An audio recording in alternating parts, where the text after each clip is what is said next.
मनोजवं मरुततुल्यवेगं जितेन्द्रियं बुद्धिमतां वरिष्ठं वातात्मजं वानरयूथमुख्यं श्रीरामदूतं शरणं प्रपद्ये।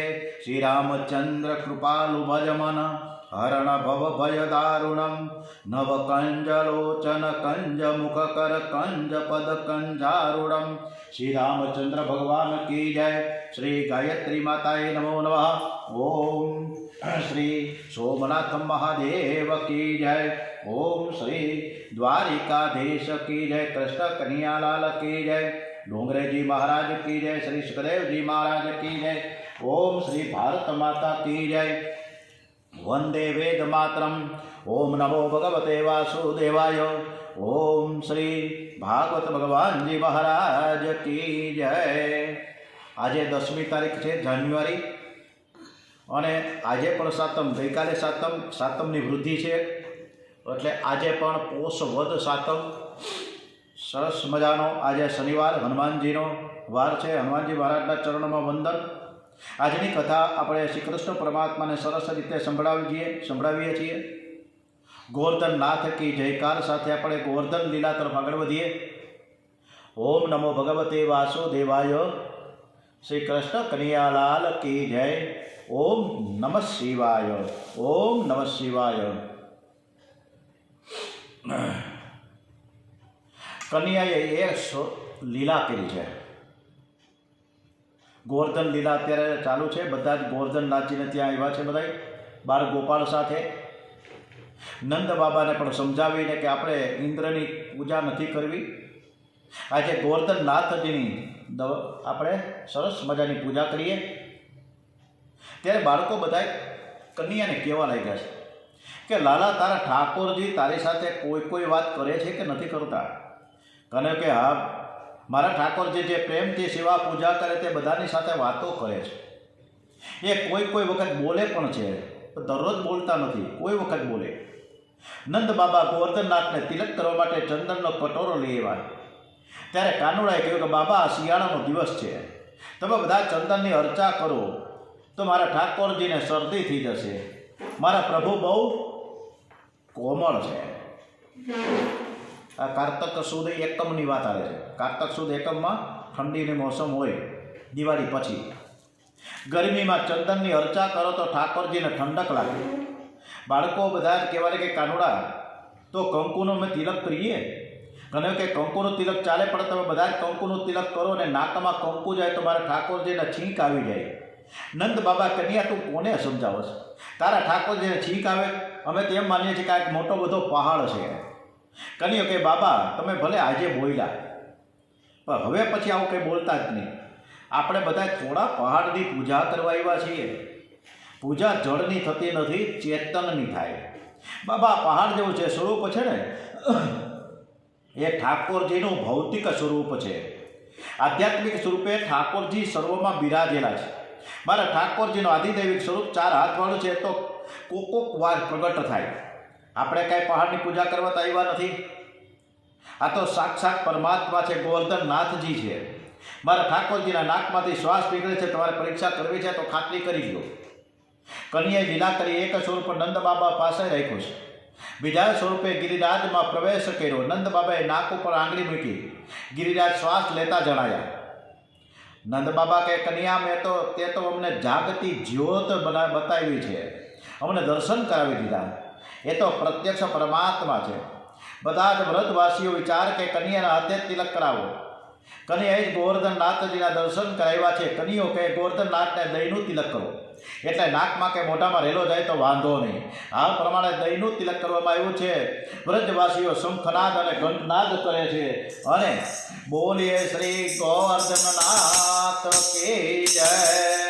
વ્રજવાસીઓ કહે, હવે કન્યા, હવે આપણે ઠાકોરજીને ચોખાથી વધાવીએ। કન્યા ના પડે કે ભાઈ, ચોખાથી વધાવીશું તો મારા ઠાકોરજીને છે ને ચોખા વાગી જાય, આંખમાં પડે, કાનમાં ચોખા જઈ જાય, માથામાં વાગે, આપણે એટલા બધા ચોખા ઉડાડીએ તો એને ત્રાસ થઈ જાય। મારા ઠાકોરજીને તો મોતીથી વધાવવા જોઈએ। કન્યાના ગળામાં મોતીની કંઠીઓ હતી, ત્યારે કંઠી તોડી નાખીને મોતી છે ને મિત્રોને આવ્યા। ગરીબ ગોવાળિયાના હાથમાં મોતી આવ્યા, કિંમતી મોતી, જેમ તેનું મન લલચાયું। એવો કન્યાને કહે કે કન્યા, અમારા ઘેરે એક પણ મોતી નથી, જો તું કહે તો મોતીની કંઠી કરવા માટે અમારા ઘરે લઈ જઈએ. કન્યો કહે, સેવામાં મન મોટું રાખો, તમે જો આ મોતીથી ઠાકોરજીને વધાવશો ને તો તમારા ઘરમાં આવા મોતીઓની કોઠીઓ ભરાઈ જશે. જીવને ખાતરી થાય કે મને કંઈક વધારે મળશે, મારા ઉપર કૃપા કરશે, ત્યારે તે થોડુંક વાપરે છે. બધા જ ગોવર્ધનનાથને મોતીથી વધાવે છે.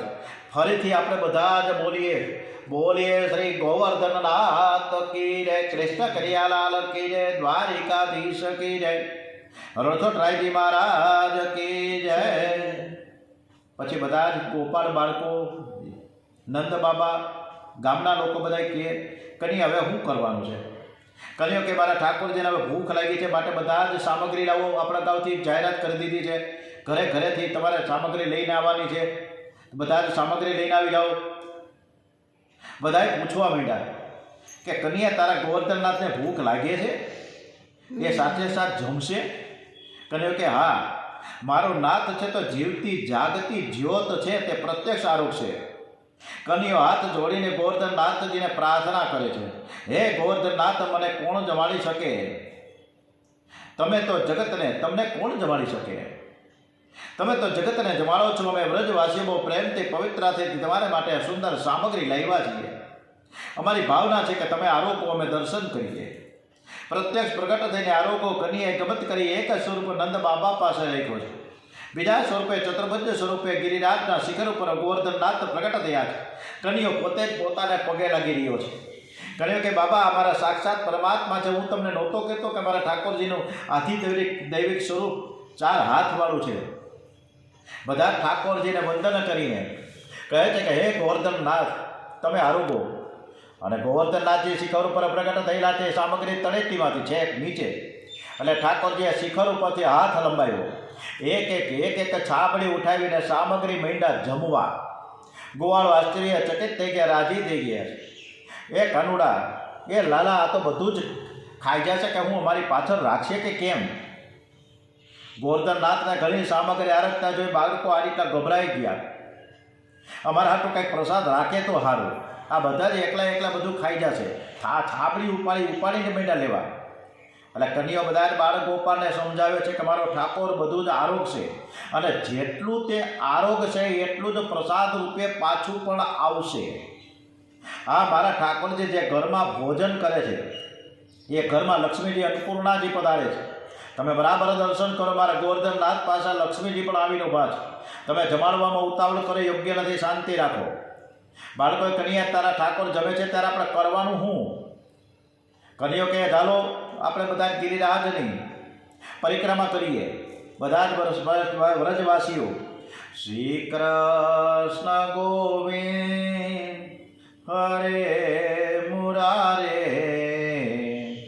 હે નાથ નારાયણ વાસુદેવ, શ્રી કૃષ્ણ ગોવિંદ હરે મુરારે, હે નાથ નારાયણ વાસુદેવ. કીર્તન કરતા કરતા આપણે ચાલો બધા જ પરિક્રમા કરીએ.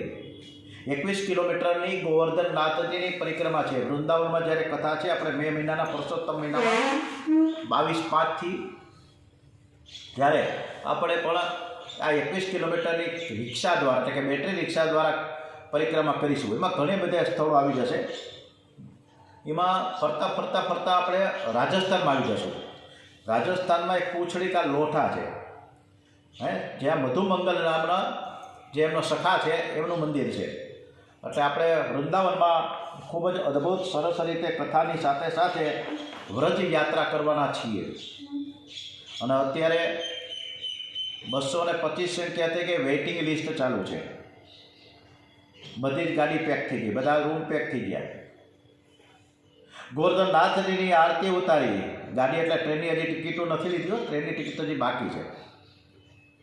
ગોવર્ધનનાથની આરતી ઉતારી, બ્રાહ્મણો સાધુઓને પ્રસાદ આપ્યો. પછી વ્રજવાસી જમવા બેઠા છે. નાનકડો કન્યો પીરસવા નીકળો.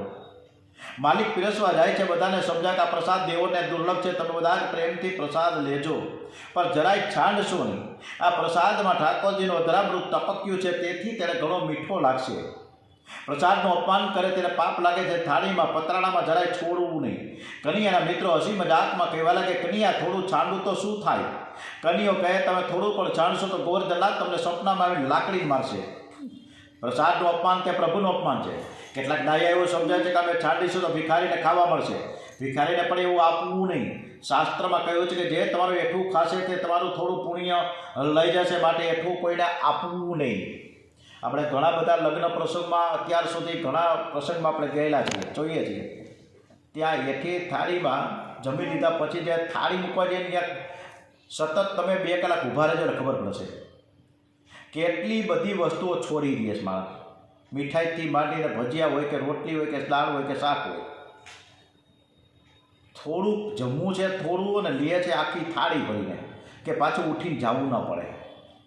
પછી આપણે નાખી દઈએ છીએ એઠવાડમાં, અને એ જ એઠવાડમાં ખાખા ખોળા કરતા નાના ગરીબ વર્ગના છોકરાઓ એ આપણું જ જમેલું, આપણું જ ખાધેલું, આપણું જ એઠું એ શોધતા હોય. એ દ્રશ્ય કોકથી જોવાય તો ખબર પડે. એના કરતાં એ છોકરાઓને ભાઈ કલાસ પંગત નાખીને બેસાડીને જમાડીએ અને આમાં 20-25 રૂપિયા આપી દઈએ તો કેવો આનંદ આવે. પણ આપણે કંઈ કરવું નથી. સાચા અતિથિ તો એ છે. એટલે અન્નપૂર્ણા માતાજીને આપણે રાજી કરવા માટે ક્યારે પણ એઠું ન છોડવું. થાળી સાફ હોવી જોઈએ. જેટલું જોઈએ એટલું લ્યો ને, આપણે ક્યાં ના છે. બાળકોએ કનૈયા તારા ઠાકોર જમે છે અને ત્યાં સુધીમાં આપણે શ્રી કૃષ્ણ ગોવિંદ હરે મુરારે હે નાથ નારાયણ વાસુદેવની કીર્તન કરતાં કરતાં સરસ મજાની પ્રદક્ષિણા કરીએ. પછી તો ગોવર્ધનનાથની આરતી ઉતારી બ્રાહ્મણોને સાધુઓને પ્રસાદ આપ્યો. પછી વ્રજવાસીઓ જમવા બેઠા છે. નાનકડો કનૈયો પીરસવા નીકળ્યો છે. ગોપ બાળકો કહે છે કે કનૈયા આજે તો એવી સુંદર સામગ્રી બની છે કે એક પેટને બદલે 3 પેટ ભરીને ખાવાનું છે. એટલો બધો આનંદ આવે છે જમવામાં. પ્રસાદ આપણે વીરપુરમાં જઈએ ને ત્યારે ઓલા મગ હોય લહલહતા એટલે ઘી નાખેલું નથી હોતા, લિક્વિડવાળા, બુંદીને ગાંઠિયા, રોટલી અને મગ. પણ એ મગ ઘરે બનાવીને ખાઈએ અને ન્યા પ્રસાદ સ્વરૂપમાં લઈએ તો ઘણો ફેર છે. આજે 2000 લગભગ સને 2000થી એટલે લગભગ 25 વર્ષથી 1 રૂપિયો વીરપુરમાં દાન દક્ષિણા લેવામાં આવતી નથી. અગરબત્તી ધરવામાં આવતી નથી. શ્રીફળ નહીં, કાંઈ નહીં, કોઈ વસ્તુ નહીં. બોલો, ક્યાં આટલા લોકો જમે છે રોજના? ક્યાંથી આવે છે, શું થાય છે, જલારામ બાપા જાણે અને પ્રભુ પરમાત્મા જાણે. કૃષ્ણ કનૈયાલાલ કી જય. બધા જ વ્રજવાસીઓને ખૂબ જ આનંદ થયો. પ્રસાદ લીધા પછી બધા જ વ્રજવાસીઓ ગિરિરાજ શ્રીના ચરણમાં સૂઈ ગયા છે. હવે આ બાજુ નારદજી ઇન્દ્ર પાસે ગયા છે કે ભાઈ તું દેવોનો રાજા છો, પણ શેનો છો ખબર છે તને કાંઈ? આ ગોવળોએ તારું અપમાન કર્યું છે. તારી પૂજા મૂકી, ગોવર્ધનનાથની પૂજા કરી. ઇન્દ્ર રાજાને ક્રોધ આવ્યો છે અને ઇન્દ્ર રાજાને ક્રોધ આવ્યો એટલે સીધો જ મેઘને હુકમ કર્યો, મેઘરાજાને વ્રજ ઉપર તૂટી પડો, મુસળધાર વરસાદ પાડો અને વ્રજના છીન ભીન કરી નાખો. 7 દિવસ અવિરત વરસાદ, રોજના 50-50, 60-80, 80 ઇંચ વરસાદ મંડો ઝીકવા ગોકુળ ઉપર. કારતક મહિનો હોવા છતાં વ્રજ ઉપર 12 મેઘ ખાંગા થયા અને આવો વરસાદ જોઈ બધા જ ગભરાઈ ગયા. નંદ બાબા વ્યાકુળ થઈ ગયા. કહ્યું કે બાબા જરાય તમે ગભરાતા નહીં, મારો ગોવર્ધનનાથ આપણા સર્વનું રક્ષણ કરશે. ગોવર્ધનનાથમાં વિશ્વાસ રાખો. મેં પ્રેમથી ગોવર્ધનનાથની પૂજા કરી છે, તમે કરી છે, મેં કરી છે, તો પછી આપણે ગોવર્ધનનાથ જ આપણે બચાવશે. આપણે ગોવર્ધનનાથ મને ખબર છે કે સ્વપ્નમાં આવીને મને કહી ગયા હતા કે હું તારી પૂજાથી પ્રસન્ન છું અને આ જ્યારે કાંઈ પણ વિપત્તિ આવે, વરસાદ આવે, ત્યારે તમે જ્યારે ગોકુળમાં ખૂબ જ વરસાદ પડશે ત્યારે હું છત્ર છાયાની જેમ તમને બધાને રક્ષણ કરીશ અને હું ફૂલ જેવો હલકો થઈ જઈશ. તારે આંગળી ઉપર, ટચલી આંગળી ઉપર ઉપાડીને લેવાનું અને હું આવો હલકો થઈ જાઉં. નંદ બાબા કે કનૈયા તને આજ્ઞા જોઈ હોય તો તું ગિરિરાજને જલ્દીથી ઉપાડ. કહ્યું કે બાબા હું તમારો દીકરો છું, મારામાં એવી કોઈ શક્તિ તો નથી આપણે બધા ઠાકોરજીને સાષ્ટાંગ વંદન કરીને જય જયકાર કરીએ. ભીતિ વિના કોઈ પ્રીતિ થતી નથી. બધા જ ગોવર્ધનનાથજીને સાષ્ટાંગ વંદન કરીને કહ્યું કે હે ગોવર્ધનનાથ, અમે તમારા ચરણે આવ્યા છીએ, તમે અમારું રક્ષણ કરો. કન્યાએ તળેટીમાં જ્યાં હાથ લંબાવ્યો, ગિરિરાજ ધીરે ધીરે ધીરે ધીરે ઊંચા થયા. અને આ પ્રેમ મંદિર જ્યારે વૃંદાવનમાં જશું ને ત્યારે અનેક પ્રકારની લીલાઓના પ્રદર્શન સરસ મજાના ગોઠવાયેલા છે ત્યાં. અદ્ભુત છે, એની રોશની પણ એવી અદ્ભુત છે ત્યાં. અને ત્યાં ગોવર્ધનનાથજીને ઉપાડતા હોય ગિરિરાજજી, એટલે કે કૃષ્ણ કનૈયો પરમાત્મા, એ પણ સરસ મજાનું આબેહૂબ ચિત્ર ત્યાં છે. ચિત્ર એટલે સ્ટેચ્યુ સાથે, મૂર્તિઓ સાથે. એટલે બધું જ પ્રેમ મંદિર એટલે પ્રેમ ભૂમિ છે વૃંદાવન. અને એમાં પ્રેમ મંદિર અને કૃપાલુ મહારાજે કરોડોની અબજો રૂપિયાના ખર્ચે એ મંદિર આપણી સમક્ષ મૂક્યું. એટલે ઓછામાં ઓછા 1.5-2 કલાક તો એ જોતા થાય. એમાં શનિવારે અને રવિવારે તો કોઈ દી જવું જ નહીં ત્યાં. હવે શનિ રવિમાં જાવ તો ભીહાઈ જાય, એટલો ટ્રાફિક હોય અને આપણે એકબીજા વિખોટા પડી જાય પરિવારથી. આવી પરિસ્થિતિ થાય. એટલે સોમથી લઈ શુક્રવાર સુધીમાં પ્રેમ મંદિર જવાય. કનૈયો ટકલી આંગળીએ ગિરિરાજ ધારણ કરે છે અને બધા જ વ્રજવાસીઓને બોલાવીને કહે કે અહીં આવો, બધા જ અંદર આવી જાઓ, ગભરાતા નહીં. મારા ગિરિરાજ સર્વનું રક્ષણ કરે છે. બધા ત્યાં દોડી ગયા. આજે શ્રી કૃષ્ણ ગિરિરાજ ધારણ થયા છે. વ્રજવાસીઓ રોજ કનૈયાના દર્શન કરે છે, પણ આજનો કનૈયો તો કંઈક અલૌકિક લાગે છે, કંઈક જુદો છે. દાઉદજીએ શેષ સ્વરૂપે ગિરિરાજને ઘેરો કર્યો, જેથી વરસાદના એક છાંટો કે અંદર પાણી પણ ન આવે. શ્રી કૃષ્ણ ભગવાને સુદર્શન ચક્રને આજ્ઞા કરી. ચારે બાજુ પ્રકાશ પડ્યો. યશોદામાં કનૈયાના હાથ પંપાળે કહે કે બેટા, તને બહુ વજન લાગે છે? કનૈયો કે ના માં, તે મને ઘણું જ માખણ અને મિશ્રી ખવડાવ્યું છે ને, ત્યારે જોર આવી ગયું છે. તો મારી જરાય ચિંતા કરતે નહીં. કેટલાક ગોળો વિચારે કે કનૈયો તો 7 વર્ષનો બાળક, આવડો મોટો ગિરિરાજ કનૈયાની આંગળી ઉપર ક્યાં સુધી રહેશે? એટલે એમણે પોતપોતાની લાકડીનો ટેકો આપ્યો. કનૈયા, તું થાકી જઈશ, તારો હાથ લઈ લે. અમારી લાકડી ઉપર ગોવર્ધનનાથ છે, બધાએ ટેકો આપી રહ્યા છે.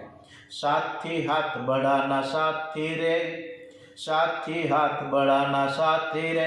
આ ગીતની પણ રચના આપણે મૂકવાના છીએ, સરસ મજાની. અત્યારે પણ કથા વિરામ બાદ આપણે આ સરસ મજાનું આ પ્રસંગને અનુસંધાનમાં આ ગીતો રજૂ થશે.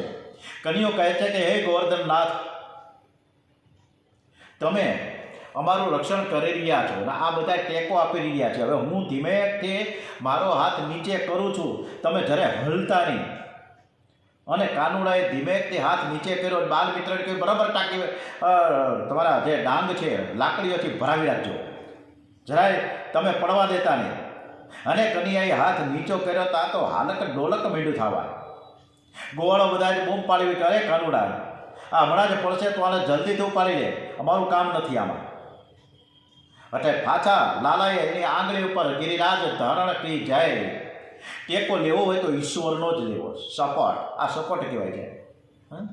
અને આના સંદર્ભમાં એક સરસ મજાના પ્રસંગમાં પણ આપણે જઈએ કે આપણા પરિવારમાં, આપણા ખાસ મિત્રોમાં કોઈ પણ દુઃખી હોય, કંઈ તકલીફ પડી જાય તો એના આશ્વાસન સાથે સાથે જરૂર જણાય એવો ટેકો આપો. સપોર્ટની જરૂર છે. દરેક એકબીજાના સહારા વગર જીવી ન શકે. એટલે એકબીજાને સહારો આપશે તો માણસ તરી જાય. એટલે દુઃખની યાતનાઓ હોય ત્યાં જઈને આશ્વાસન આપવું. ત્યાં બેસીને જાઓ, કંઈ તકલીફ તો નથી ને, બેજા છોકરા બરાબર છે ને, ક્યાંય સંકટમાં હોય તો કહેજે, તો માણસને ધરપત થઈ જાય, મજા આવી જાય. એટલે ટેકો જો લેવો હોય અને ટેકો આપવું હોય તો એકબીજા આપણો સમાજ છે, આપણે સમાજ લઈને બેઠા છીએ તો કરવું જ જોઈએ. અને ઘણી વખત આપણે કોઈકને ઉપયોગી થયા છીએ, કોઈ આપણે એને ભૂલી જાય છે, પછી વિસ્મૃતિ થઈ જાય છે, પછી કોણ ઈન કોણ તીયું. ટેકો લેવો હોય તો ઈશ્વરનો લેવો, બીજા કોઈનો નહીં. કદાચ આપે કે ન પણ આપે. આ જગત કોના આધારે છે? તમારું ઘર કોના આધારે છે? ઠાકોરજીની કૃપા હોય ત્યાં સુધી બધી લીલા લહેર છે. જેવી કૃપા ઓછી થાય કે રાજા રંક બની જાય. લાખની રાખ થતાં વાર લાગતી નથી. જીવ પાસે અભિમાન કરવા જેવું કંઈ છે જ નહીં, છતાં જીવ અકળમાં ચાલે છે, ઠસકમાં ચાલે છે. દુઃખમાં વિપત્તિમાં એકમાત્ર ઈશ્વરનો જ આશરો લેવો. ગોવાળીઓએ પણ ગોવર્ધનનાથનો આશરો લીધો છે. એટલે ખટારીમાં 21 માણસો ભરીને હમણાં 2 દિવસ પહેલાં વિડીયો આવ્યો હતો. હાઈવે ઉપર માર થાય. હું બધાને તૂટી પડે છે, વહેલું પહોંચી જાઉં છું બધાને, પણ ક્યાં સ્વર્ગમાં 21 માણસોની ભરેલી ખટારી ઊંધી વળી ગઈ, કેટલાય દબાઈ ગયા, મરી ગયા. હમણાં જ હિમાચલ પ્રદેશમાં એક બસ પડી, એમાં પણ 15 થી 20 માણસો મરાઈ ગયા, છેટ ઊંડે ઊંડે, અને આખી બસ ઊંધે કાંધ પડી. હા, તો આમાં ક્યારે શું થાય છે કાંઈ નક્કી નથી હોતું. ભૂકંપ આવ્યો તો 2000માં, હમણાં એમ તો 21 ભૂકંપ આવ્યા રાજકોટમાં, ધોરાજી, ઉપલેટામાં. ખાલી 6.8 ને 7.8 થાય ને ત્યાં તો વાર્તા પૂરી થઈ જાય, મંડે હાલત ડોલક થાવો બધું. 7 દિવસની લીલા થઈ છે, કન્યાએ વાંસળી વગાડવા મળી છે. વ્રજવાસીઓ ગિરિરાજ ધરણ શ્રી કૃષ્ણના દર્શન કરે છે. ગોવર્ધનનાથ પણ વાંસળી સાંભળીને ડોલવા લાગ્યા છે. ગિરિરાજ ધરણનું સ્વરૂપ એવું દિવ્ય છે કે વ્રજવાસીઓ 7 દિવસ સુધી દેહ ધર્મને ભૂલી ગયા છે. કોઈને ભૂખ અને તરસ લાગતી નથી. આ રીતે 7 દિવસ સુધી ગોવર્ધનનાથજીને એટલે કે પર્વતને નીચે સઘળા જ વ્રજવાસીઓ તથા ગાયોનું ભગવાન શ્રી કૃષ્ણ રક્ષણ કર્યું. ઇન્દ્રને ખાતરી થઈ કે કનૈયો પરમાત્મા છે, એનું બધું જ અભિમાન ઓગળી ગયું. એણે મેઘોને આજ્ઞા કરી કે તમે વરસાદ બંધ કરી દો. વરસાદ બંધ થયો, સૂર્ય ઉદય થયો. વ્રજવાસીઓ બહાર આવ્યા છે અને વ્રજમાં જાય છે. ઇન્દ્ર રાજાને ઘણો પશ્ચાતાપ થઈ ગયો. ઇન્દ્રાદિત્ય દેવો શ્રી કૃષ્ણની પૂજા કરવા આવ્યા છે. ઇન્દ્ર પ્રાર્થના કરે છે કે હે પ્રભુ, મારી ભૂલ થઈ ગઈ છે. વિશુદ્ધ સત્વમ તવ ધામમ શાંતમ તપોમયમ ધ્વસ્ત રજત સ્તવ મસ્કમ માયામયોયમ ગુણ સંપવાહો ન વિદ્યતે ગ્રહણાનુબંધ. ઇન્દ્ર શ્રી કૃષ્ણનો દૂધથી અભિષેક કરે છે. જ્યાં દૂધ ભેગું થયે ત્યાં કુંડ બન્યો છે, અને એ કુંડનું નામ સુરભી કુંડ છે. આ વૃંદાવનમાં સુરભી કુંડના પણ દર્શન થશે. આજે બધાને ખાતરી થઈ ગઈ કે કનૈયો બાળક નથી, પરમાત્મા છે, અને એના કારણે જ આપણે બધા બચી ગયા છીએ. લોકોને શંકા થવા લાગી કે આ નંદજીનો લાલો છે કે મોટો દેવ છે, કંઈ ખબર પડતી નથી. આજે તમને નંદ બાબાનો દીકરો મને તો હોય એવું લાગતું નથી. તો બીજો કંઈ તમને જે આજે શંકા થઈ છે, મને તો કન્યાના જન્મથી જ શંકા ગઈ છે કે આ નંદ અને યશોદાથી ગોરા, આ ગોરા છે અને કનૈયો કાળો કેમ? વ્રજવાસીઓની સભા ભેગી થઈ. નંદ બાબાને સભામાં બોલાવીને પૂછવામાં આવ્યું, હે નંદજી, સાચું કહેજો, કનૈયો તમારો દીકરો છે? નંદ બાબાએ હાથ જોડીને કહ્યું, ગાયોનો સુગંધ ખાઈને કહ્યું છું કે કનૈયો મારો દીકરો છે. આ વાત યશોદાજીને કાને ગઈ. યશોદા મૈયા કનૈયાને પૂછે, બેટા તું કોનો દીકરો? કનૈયો કે બા તારો દીકરો. યશોદાજીએ ગમત કરી, બેટા તું મારો દીકરો નહીં, દાઉદજી મારો દીકરો. કનૈયાએ રડવા માંડ્યું છે, ના ના માં, હું તો તમારો જ દીકરો છું અને તું મારી માં છો. યશોદાબાઈએ કન્યાને ઉઠાવીને ગોદમાં લીધો અને પછી કહ્યું કે બેટા, લોકોને શંકા થઈ, યશોદાનંદ ગોરા અને તું કાળો કેમ? માં દોષ તારો છે. રાત્રે 12 વાગે મારો જન્મ થયો. મેં તને જગાડવા માંડી પણ તું જાગી નહીં. એ સવાર સુધી હું અંધારામાં આલોટતો રહ્યો. અંધારું મને વળગી ગયું અને હું કાળો થઈ ગયો. મહાભારતના ઉદ્યોગપરમાં શ્રી કૃષ્ણ એકવાર દુર્યોધન ત્યાં વિષ્ટિ કરવા ગયા છે. દુર્યોધન મૂર્ખ છે, માલિકનું અપમાન કરે છે. વિષ્ટિ કરવા તો આવ્યા, પણ હજુ તમારો બાપ કોણ છે તે નક્કી નથી. તમે જો નંદ યશોદાના દીકરા છો તો કાળા કેમ છો?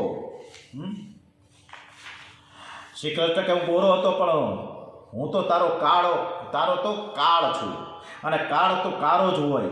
એમ કરીને દુર્યોધને વિષ્ટિ કરવા ગયા હતા ને ત્યારે શ્રી કૃષ્ણ ભગવાને કીધું, એટલે તું હું કાળો છું ને તું ગોરો છો ને એવું બધી વાત રહેવા દે, બાકી તું સમજી જા, નકર પછી એમાં હારા વાઈટ નથી.